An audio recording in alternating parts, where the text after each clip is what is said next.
Welcome to the पाठशाला। जैसा कि आप लोग जानते हैं कि इस वाले सीरीज में हम जो है क्वेश्चन पेपर लगा रहे हैं 2016 के टीयर वन में आए हुए सारे के सारे।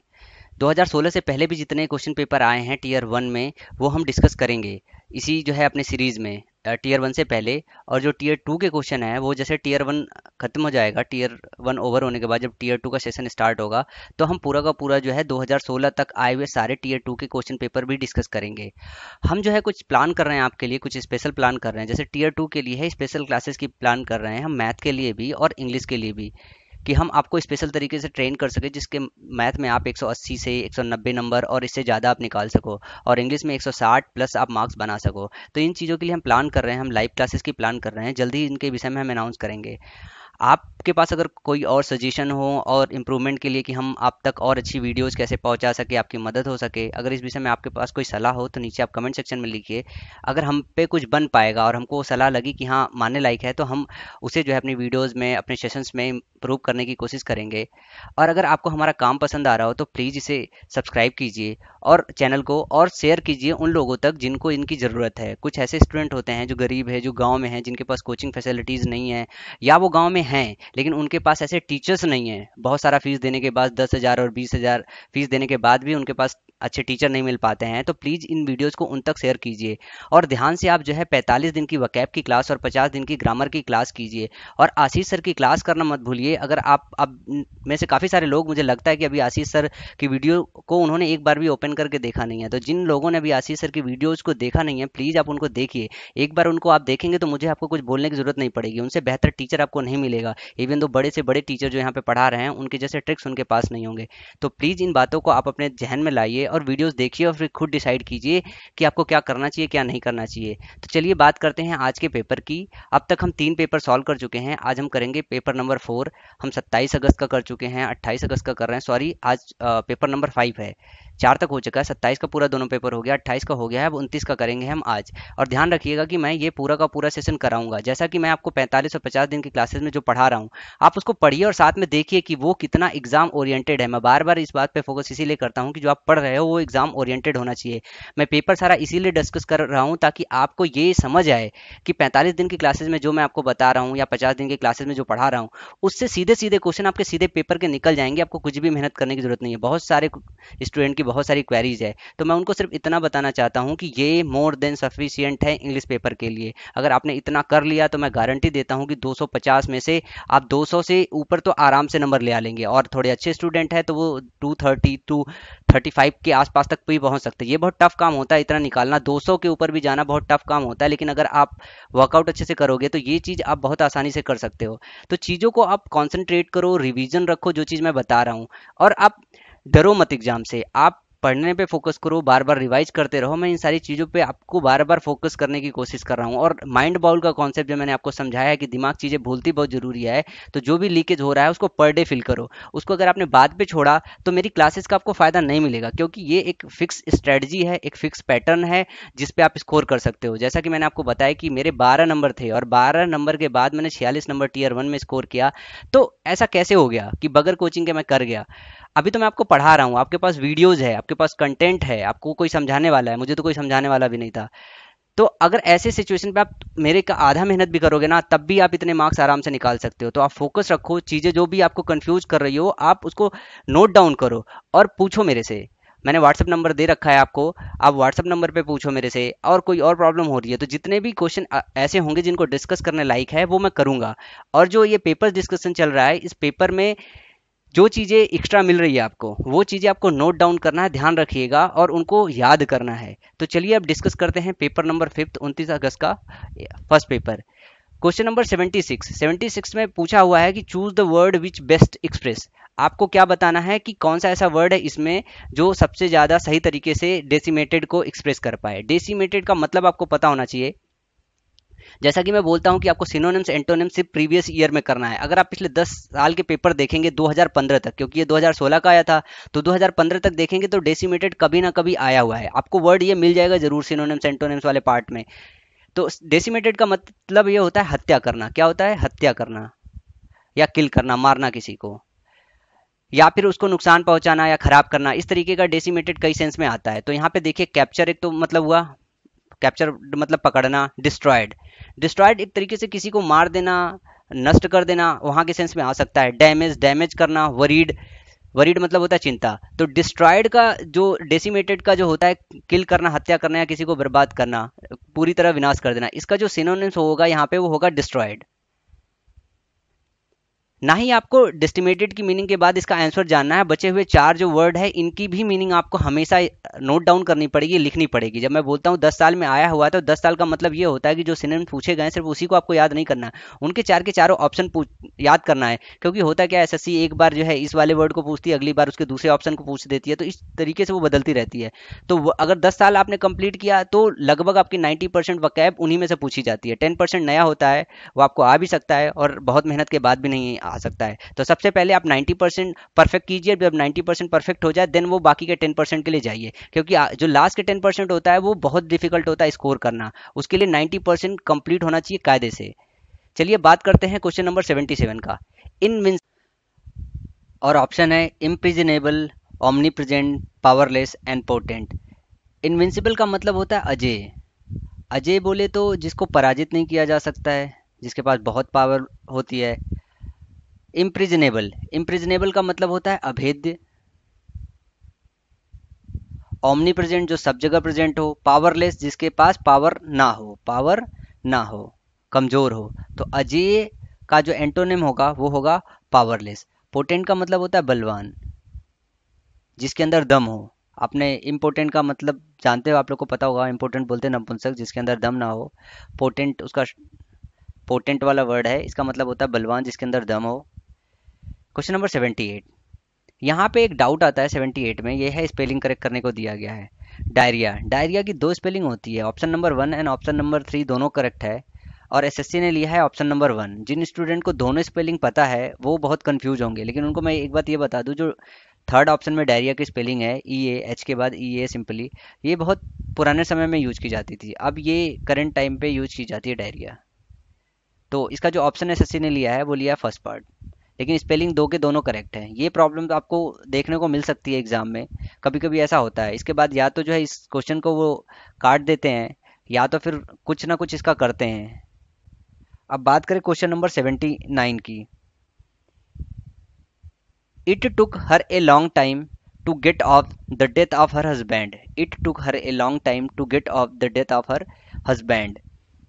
इसमें आपको ध्यान से देखना होगा। मैंने आपको हमेशा बताया कि ऐसे सेंटेंसेस में क्या होता है कि फ्रेजल वर्ब अगर कहीं पे आया हुआ है तो उसके आजू बाजू आपको चेक करना होता है कि क्या वो फ्रेजल वर्ब सही है, क्या उसके आजू बाजू की चीज़ें सही है। It took her a long time to get off the death of her husband. उसको जो है अपने हस्बैंड का जो दुख था, डेथ हुआ था, उससे जो उबरने में टाइम लगा, तो उसके लिए इस्तेमाल किया गया है गेट ऑफ। इसके लिए जो करेक्ट फ्रेज होता है वो होता है गेट ओवर। तो यहाँ पे क्या होना चाहिए, टू गेट ओवर। तो आपके बी पोर्शन में जो है गलत है, ये सेंटेंस को आपको करेक्ट करना होगा। तो गेट ओवर का मतलब होता है किसी चीज से छुटकारा पाना, दुख हो, शोक हो, या कोई भी ऐसी चीज हो जिससे आपको छुटकारा पाना हो, तो गेट ओवर वहां पे इस्तेमाल होता है। और गेट रिड ऑफ का भी इस्तेमाल करते हैं। गेट रिड ऑफ, इसका भी मतलब होता है छुटकारा पाना, लेकिन यहाँ पे जो इस्तेमाल होना चाहिए गेट ओवर या get rid of. Get rid of का भी इस्तेमाल कर सकते हो आप। बात करें क्वेश्चन नंबर 80 का। It is best to be silent than to speak in anger. बेहतर होता है कि, सबसे बेहतर है कि हम शांत रहे गुस्से में बोलने के बजाय। अब यहाँ पे जैसे इट इज बेस्ट, जैसे ही आपने बेस्ट देखा, एक तो आपको ये मिला है सुपरलेटिव डिग्री, इसके पहले दा का इस्तेमाल नहीं है। दूसरा सुपरलेटिव डिग्री के साथ देन इस्तेमाल किया गया है। तो आपको समझना पड़ेगा कि जो ये सुपरलेटिव डिग्री है इसकी जगह पे आपको क्या इस्तेमाल करना होगा, better. Comparative degree, comparative degree के बाद देन आता है। और बेस्ट आप इसको दूसरी तरीके से भी पहचान सकते हो कि पार्ट ए में ही रह रहा है, क्योंकि बेस्ट के पहले अगर द लगा होता तो एक बार आप फिर सोचते कि शायद हम सी पार्ट में करेक्शन देख ले। यहाँ पे द नहीं लगा, इसलिए पार्ट ए ही आपका जो है इनकरेक्ट है। तो ऑप्शन ए जाएगा इसका। Question number 81। His father is disgusted against him for his addiction to drink. His father is disgusted against him for his addiction to drink. अब देखिए डिस्कस्टेड अगेंस्ट, यहाँ पे जो डिस्कस्टेड है वो लेता है जो है प्रीपोजिशन विथ एंड बाई।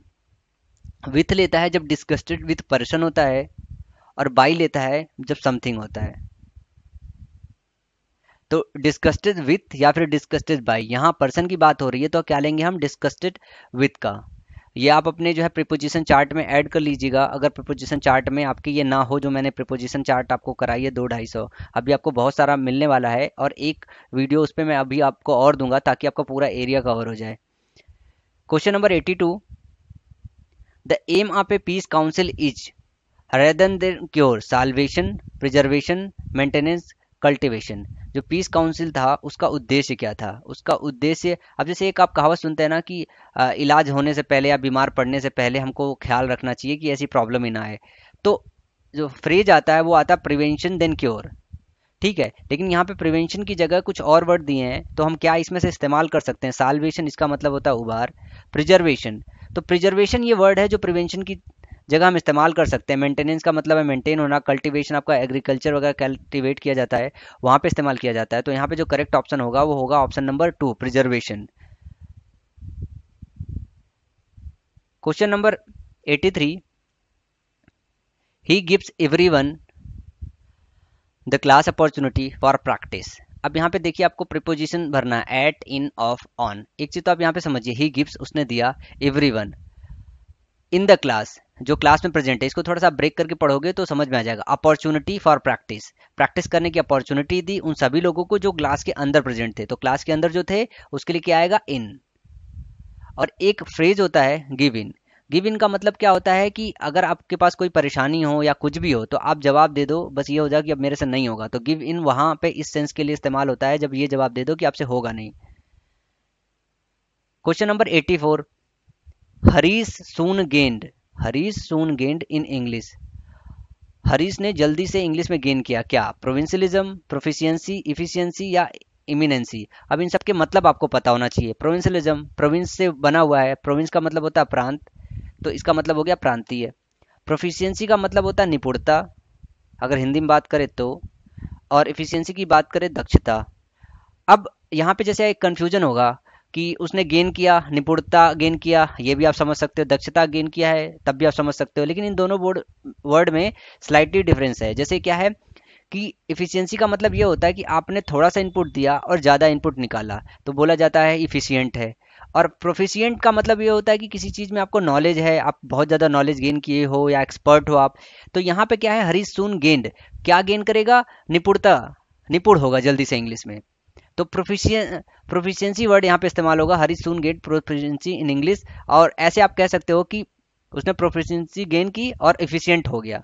क्या हो गया, एफिशिएंट हो गया। एफिशिएंसी शो की उसके बाद। एफिशिएंट का मतलब ये होता है कि थोड़े से वक्त में ज़्यादा काम करना या फिर थोड़ा इनपुट देना, ज़्यादा आउटपुट निकालना। पर यहाँ पे आप गेन कर रहे हो क्या, आप प्रोफिशिएंसी गेन करते हो और एफिशिएंसी शो करते हो।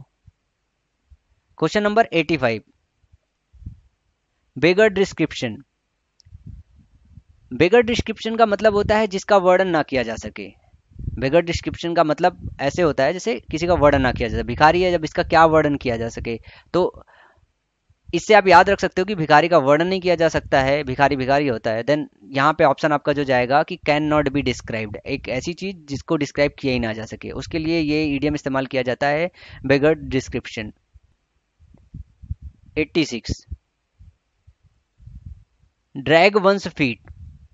ड्रैग वंस फीट का मतलब ये होता है कि अपना पैर खींच लेना, या यूं समझो इसको सही तरीके से कि आप अनिच्छा शो कर रहे हो, दिखा रहे हो ऐसे कि अरे हमसे नहीं हो पाएगा ये काम। तो हमसे नहीं हो पाएगा काम के सेंस में आता है ड्रैग वंस फीट। यहाँ पे जो ऑप्शन है, make something more complicated, expedite. Expedite का मतलब होता है जल्दी करना। क्या होता है, जल्दी करना। और ऑप्शन नंबर इसका 3 है, बी रिलेक्टेंट टू एक्ट, काम करने से मना करना, अनिच्छा शो करना। तो ऑप्शन 3 इसका सही जाएगा। ध्यान रहे इसका जो है ऑप्शन 4 नहीं जाएगा, स्टॉप वर्किंग, काम करना बंद करना नहीं होता, अनिच्छा दिखाना होता है। 87, hope engaged hope. Hope engaged hope, इसको मैं ऐसे समझाता हूँ। सपोज कीजिए कि आप सभी लोग क्रिकेट देखते हैं, क्रिकेट में एक बॉल बची हुई है, आपको 7 रन चाहिए। अब आपको पता है कि ये हो नहीं सकता, तो आप उम्मीद बनाए रख रहे होंगे कि एक नो बॉल हो जाए और एक पे 6 पड़ जाए, देन हमारा 7 बन जाएगा। तो इसको बोलते हैं होप अंगेज्ड होप, मतलब उम्मीद नहीं कोई काम होने की, फिर भी हम जो है उम्मीद लगाए बैठे हैं। अब ऑप्शन है आपके think wishfully from time to time, hope with good reason, pretend to hope. इसका मतलब हो गया बहाना करना उम्मीद रखने की, और think wishfully for time to time समय समय पे इच्छा रखना, इच्छा करना, होप विथ गुड रीजन अच्छे रीजन के साथ उम्मीद करना, नर्चर एंड इम्पॉसिबल होप कि एक ऐसे उम्मीद को बनाए रखना जो इम्पॉसिबल हो। तो ये थर्ड ऑप्शन आपका सही है। Question number 88, lack of skill. आपको बताना है लैक ऑफ स्किल। अगर आप स्किल में लैक करते हो, बिल्कुल सीधा सीधा वर्ड है, इसको आप आराम से बता सकते हो कि इसका मतलब क्या होगा। एक तो है इनर्टनेस। इनर्टनेस का मतलब होता है स्थिरता। इंसिस्टनेस, इंसिस्ट जब आप किसी को इंसिस्ट करते हो। इनेप्टनेस, इनेप्ट का मैं मतलब बता दूं, इनेप्ट का मतलब होता है अयोग्य। तो अयोग्य होना इनेप्टनेस का मतलब हो गया। तो यही आपका ऑप्शन हो गया लैक ऑफ स्किल का इनेप्टनेस।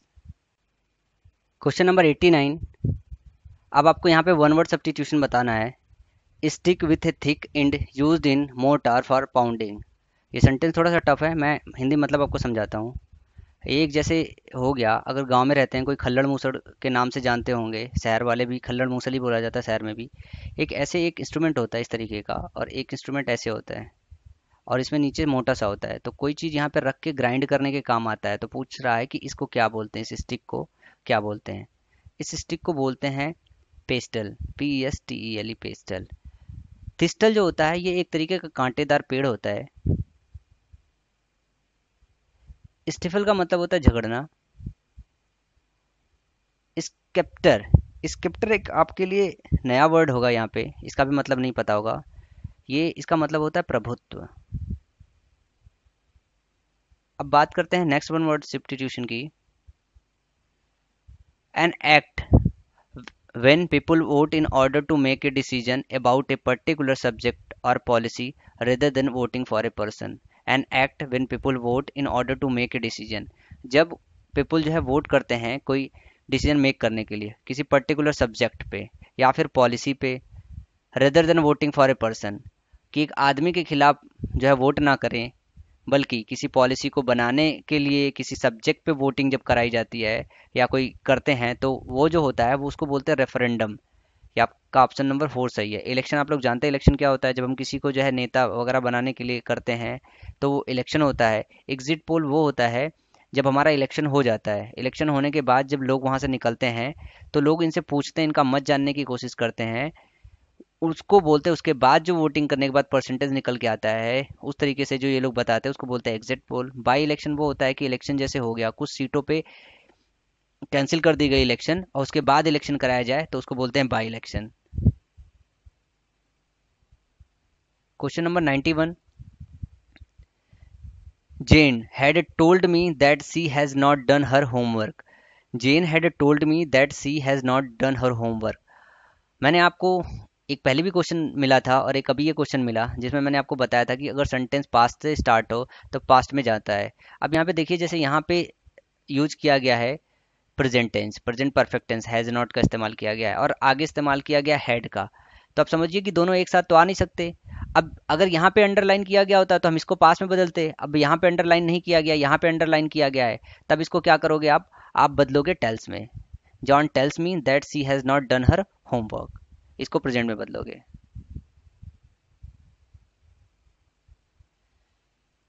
92 है, this survey is concerning your health as well as that of your family. This survey is, जो इसका एक फ्रेज होता है, इज कंसर्न्ड विथ, क्या होता है, is this survey is concerned with, मतलब तुमसे लेना देना है इस सर्वे का, your health as well as that of your family. This is concerned with, this survey is concerned with, याद रखिएगा इसका ये फ्रेज होता है करेक्ट, इज कंसर्न्ड विथ। और एक चीज और मैं इसमें बता दूं कि ये तो फ्रेज होता है, साथ में एक चीज आपको समझना पड़ेगा, active voice and passive voice. जब सब्जेक्ट इंपॉर्टेंट ना होने के बजाय जो है काम इंपॉर्टेंट होता है, वर्क इंपॉर्टेंट होता है, तब हम पैसिव वॉइस का इस्तेमाल करते हैं। अभी जब हम एक्टिव पैसिव पढ़ेंगे तो वहाँ पे और डिटेल में इसका डिस्कशन करेंगे। ये सेंटेंस जो स्टार्ट वाला है वो एग्जैक्टली जो है आपका पैसिव फॉर्म में है, this survey is concerned with. तो यहाँ पे जो है आदमी जरूरी नहीं है। सर्वे जो है, जो सर्वे करना है वो यहाँ पे आपका एक तरीके का सब्जेक्ट है, वो इंपॉर्टेंट है, इसलिए हम इस सेंटेंस को पैसिव वॉइस में रखे हैं। तो इज कंसर्न्ड विथ यहाँ पे होगा, इज कंसर्निंग इसीलिए नहीं होगा यहाँ पे, और कंसर्न के साथ विथ आता है, सो इज कंसर्न्ड विथ लेंगे यहाँ पे। और पैसिव वॉइस में इसकी डिटेल में हम अभी चर्चा करेंगे, पैसिव वॉइस अभी हमने क्लासेस में की नहीं है। क्वेश्चन नंबर 93 है, a city that is set on a hill can not be hidden. A city that is set on a hill can not be hidden. अब आपको ऑप्शन चूज करना है। अब ध्यान से देखिए, a city that is set on a hill can not be, पहला है ऑप्शन कैन नॉट पे अंडरलाइन नहीं है, can not be, B can not be hid. जब कैन नॉट के साथ आप बी लगाओगे तो हमेशा V3 फॉर्म में आएगा। Can not hide, city that is set on a hill can not hide. यहाँ पे जो इस्तेमाल होगा वो पैसिव फॉर्म इस्तेमाल होगा। क्या इस्तेमाल होगा? पैसिव फॉर्म इस्तेमाल होगा, क्योंकि इंपॉर्टेंट क्या है यहाँ पे जो सेंटेंस में, वो है सिटी का हिडन होना। सिटी इंपॉर्टेंट नहीं है, सिटी का हिडन होना ज़्यादा इंपॉर्टेंट है, इसलिए हम यहाँ पे पैसिव फॉर्म इस्तेमाल करेंगे। और पैसिव वॉइस में चल के इसको और डिटेल में पढ़ेंगे। तो ध्यान रखिएगा, यहाँ पे जो ऑप्शन है B hide and B hiding, ये सारे के सारे बी हाइड और बी हाइडिंग तो इसलिए नहीं रखेंगे क्योंकि कैन नॉट जब बी आएगा तो हमेशा V3 फॉर्म आएगा, तो यहाँ से इसको सीधे सीधे काट लोगे।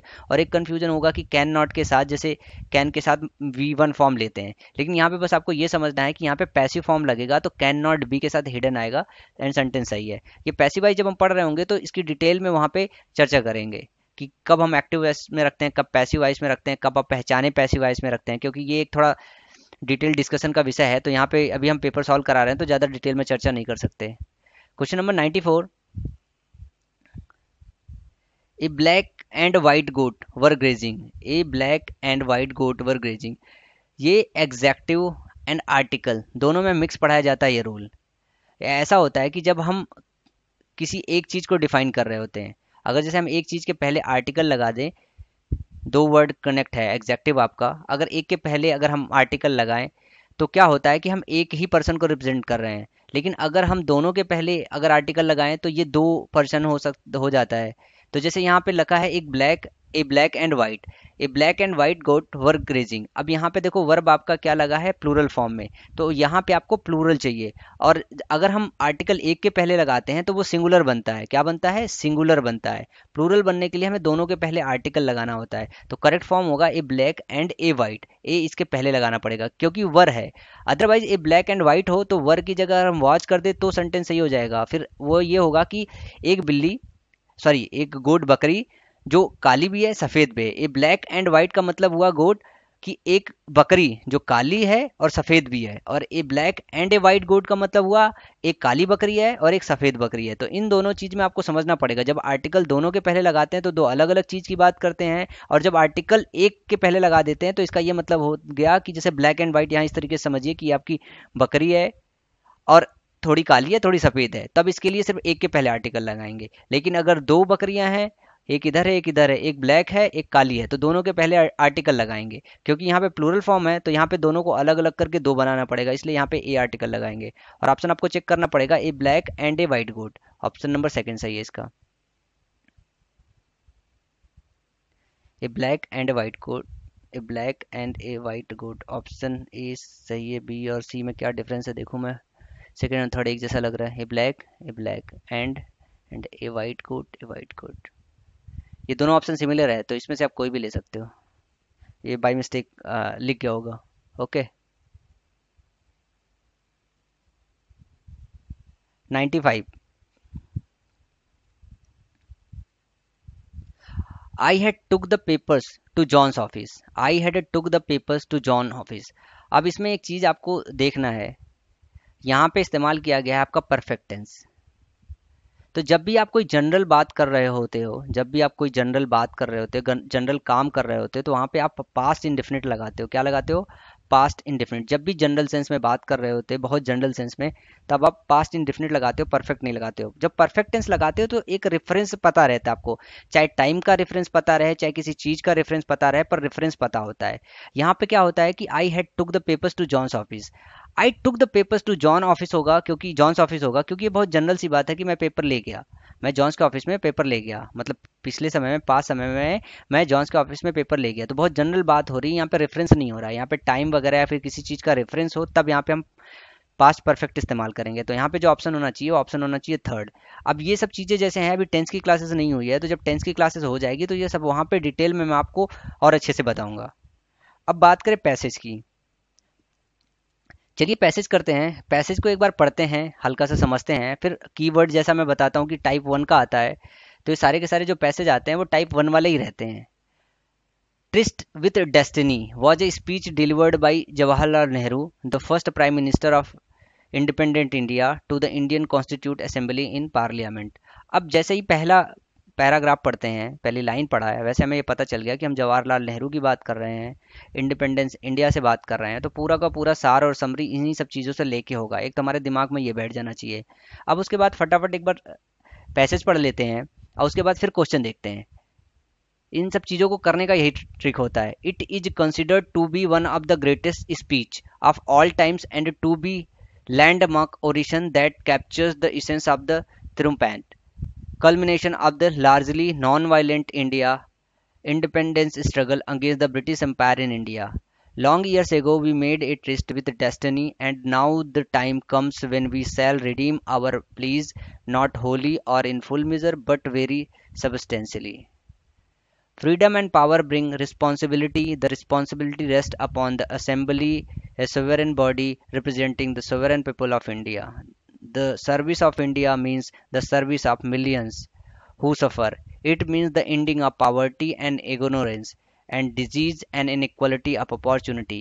We cannot encourage culmination or narrow mindedness, for no nation can be great whose people are narrow in thought or in action. अब जैसे इस पूरे पैराग्राफ को यहाँ से यहाँ पढ़ने के बाद पता चल रहा है कि बड़े बड़े वर्ड हैं, क्या पता चल रहा है, बड़े बड़े से वर्ड हैं और इसमें घोर घोर के पुट किए गए हैं। लेकिन अगर आप एक रफ समरी समझो कि दिमाग में, तो ये बोला जा रहा है सारी की सारी पॉजिटिव चीज़ अपनाने के लिए बोली जा रही है, निगेटिव चीज़ छोड़ने के लिए बोल रही है। आप एक तरीके से ये रफ चीज़ दिमाग में बैठा सकते हैं क्वेश्चन करने के लिए। अब बात करें पैसेज में आगे की, कि to the people of India, to the people of India, whose representative we are, this is no time for petty and destructive criticism, no time for ill will or blaming others. We have to build the noble mansion of free India where all her children may dwell. अब यहाँ पे जो चीज़ है वो ये पता चला हमको पैराग्राफ पढ़ के कि हम बात कर रहे हैं जवाहरलाल नेहरू की, हम बात कर रहे हैं देश के इंडिपेंडेंट होने के बाद नेहरू जी की स्पीच की, कि उन्होंने स्पीच क्या दिया है। स्पीच में उन्होंने क्या क्या अच्छी बातें बोली है और क्या क्या बुरी बातें बोली है, क्या क्या चीज़ हमें अपनानी चाहिए, क्या क्या चीज़ें हमें छोड़ देनी चाहिए। बस ये चीज़ें पैसे समझ के हमें अभी तक समझ में आया, और वर्ड्स ये पता चल रहा है कि बहुत टफ वर्ड रखे गए हैं जिनके शायद हमें मतलब ना पता हो। एक अगर मैं आम स्टूडेंट की बात करूं, आम स्टूडेंट बोले तो जिसकी इंग्लिश ज़्यादा अच्छी नहीं है, तो वो इन सारे वर्ड्स के शायद मतलब ना पता हो, लेकिन वो इतना रफ आइडिया लगा सकता है कि अच्छा जवाहरलाल नेहरू की बात की जा रही है और उनके भाषण की बात की जा रही है और कुछ अच्छी बातें की जा रही है, उन्होंने कुछ चीज़ें अपनाने के लिए बोली है और कुछ चीज़ें छोड़ने की बोली है। इतना समझने के बाद आप क्वेश्चन पढ़ना स्टार्ट करो और आपके जवाब मिलना स्टार्ट हो जाएंगे। अब देखो यहाँ पे बात किया गया, to whom did Nehru deliver this famous speech, और आप अगर ध्यान से पढ़े होंगे तो सबसे पहली लाइन में इसका जवाब था कि जब ये स्पीच स्टार्ट कर रहे थे तो किसके सामने दे रहे थे। देखो यहाँ पे tryst with destiny was speech delivered by Jawaharlal Nehru, the first prime minister of independent India, to the Indian constituent assembly in the parliament. देख रहे हैं आप, आपको सीधे सीधे क्या हो रहा है कि पहले पार्ट में ही पहले क्वेश्चन का जवाब मिल रहा है, तो क्वेश्चन का सीधे सीधे जवाब ऐसे ही मिल जाता है। अब आपको ढूंढना है कहाँ पे बात करी, देखो यहाँ पे कॉन्स्टिट्यूट असेंबली की बात की जा रही है, तो ऑप्शन सेकंड आपका क्या है, सही है। Question number 97, choose the answer which captures Nehru's believe, Nehru क्या विश्वास करते हैं। अब जैसे आपने सेंटेंस में पढ़ा, उसमें मतलब पैराग्राफ जो पढ़ा उसमें देखा कि बड़े बड़े नेहरू जी ने वर्ड लिखे हैं, बहुत सारी पॉजिटिव बातें की है, बहुत सारी नेगेटिव बातें की है, तो आप दिमाग में ऐसे लगा सकते हो कि नेहरू जी ने जो पॉजिटिव बातें की होंगी और कुछ निगेटिव, तो आपको नीचे ऑप्शन में ये पता चल जाएगा कि कौन सा पॉजिटिव बात हो सकता है, कौन सा नेगेटिव बात हो सकता है। जैसे Nehru believed that India could achieve perfection immediately, Nehru ji ने ऐसा कहा कि हम तुरंत ही जो है परफेक्शन पा सकते हैं। कोई भी नेता ये तो कह नहीं सकता कि हम तुरंत तुरंत अभी आज़ादी मिली है अभी जो है मिल जाएगा, तो आप इसको इस तरीके से ऐसे कट कर सकते हैं। Nehru said the Indians struggle for freedom was new and sudden, ऐसा उन्होंने कुछ नहीं कहा है कि ये जो फ्रीडम स्ट्रगल है वो नया है और सडन, क्योंकि हम सभी लोगों को जो है ये चीज़ पता है कि कितना लंबा स्ट्रगल रहा है, तो भाषण इस तरीके का तो हो नहीं सकता उनका। Nehru believe that India could take huge step toward releasing its dream, realising its dream, इसकी स्पेलिंग करेक्ट कर लीजिएगा। Nehru believe that India's dream were too unrealistic, तो इंडिया की जो नेहरू जी विश्वास करते थे कि इंडिया जो सपने देख रही है वो अनरियलिस्टिक है, ऐसा तो कुछ है नहीं। तो ऑप्शन जो आपका थर्ड है वो अप्रोप्रिएट है, वो पढ़ रहा है। तो आप कॉमन सेंस लगा के भी इस क्वेश्चन का आराम से जवाब दे सकते हैं अगर आपने रफ समरी भी देखी है। अदरवाइज आपको वापस से पैराग्राफ में जाना पड़ेगा, पूरा पैराग्राफ का मतलब समझना पड़ेगा, देन ऑप्शन टिक मारना पड़ेगा। Question number 98, the most dominant voice in the speech is the voice of optimism, the voice of surrender, negligence, weakness। जो स्पीच थी वो कैसी थी? उम्मीद से भरी थी, सरेंडर करने वाली थी, या नेग्लिजिबल थी, या कमजोर थी? तो भाषण इतना लंबा चौड़ा दिया है तो उम्मीद और आशा से भरी हुई होगी, तो ऑप्टिमिज्म, तो फर्स्ट पार्ट इसका सही होगा। तो ये कुछ चीज़ें हैं, कुछ ऐसे पैसेज आते हैं जिनके बहुत कॉमन सेंस, आप उसमें जाएंगे तो आपको यही चीज़ पड़ेगा। ये होता है थोड़ा सा टाइप 2 पैसेज जिसमें आपको हल्का सा अपना कॉमन सेंस लगाना पड़ता है। तो ये कॉमन सेंस वाला टाइप 2 पैसेज है, लेकिन बहुत इजी पैसेज है, बहुत आसानी से आपको पता चल रहा है क्योंकि इसके ऑप्शन उन्होंने क्लोज नहीं रखे हैं, बहुत दूर दूर रखे हैं। सिर्फ एक ऑप्शन ऐसा है जो आपको टिक मारना है, जो देख के ही पता चल रहा है। 99, select the answer which best reflects Nehru's point of view. आपको सेंटेंस एक चूज करना है जो नेहरू जी का जो है पॉइंट ऑफ व्यू रिप्रेजेंट करता है। Nehru believe that communalism would not be a problem, कि कम्युनलिज्म जो है प्रॉब्लम नहीं होगा, ऐसा तो कोई नेता विश्वास नहीं कर सकता। Nehru believe that communalism would B A positive force, communalism कभी पॉजिटिव फोर्स हो नहीं सकता, कोई नेता ऐसा भी अपनी भाषण में दे नहीं सकता, ना खुद में विश्वास करता है। Nehru believe that communalism would be dangerous for India, ये सभी नेता विश्वास करेंगे जो अच्छा नेता होगा। Then option number third common sense से आप आराम से इसको मार सकते हो। Nehru believe that communism would make any nation great, communism एक किसी को जो है ग्रेट बना सकता है, ऐसा तो हो नहीं सकता है। तो ये थोड़ा सा जो है आपको पैराग्राफ में दोबारा घूम के जाना नहीं है, क्योंकि ये इंडियन फ्रीडम स्ट्रगल पे दिया गया है, नेहरू जी की स्पीच पे दिया गया है, तो ये सब आप सब लोगों को ऑलरेडी चीज़ें पता है इसकी, तो आधा से ज़्यादा आपके जहन में ही है, सिर्फ ऑप्शन पढ़ के आपको थोड़ा सा सेंस लगाना है। Question number 100, what mansion did Nehru want to see built, ये आपके आखिरी पैराग्राफ में दिया हुआ था मेंशन के विषय में। उसमें अगर आप ध्यान से याद करो तो दिया था ऑनरेबल मेंशन। क्या दिया था? ऑनरेबल मेंशन, या फिर कुछ इसी से रिलेटेड दिया था। एक मिनट चेक करते हैं। Nation whose people are narrow in the thoughts or in action to the people whose representative we are this in time for petty destructive time for ill blaming others we have to build the noble mention। यहाँ पे क्या दिया हुआ है? Nobel mention, Nobel mention दिया है। अब आपको ये कीवर्ड ढूंढना है कि क्या आपके ऑप्शन में है।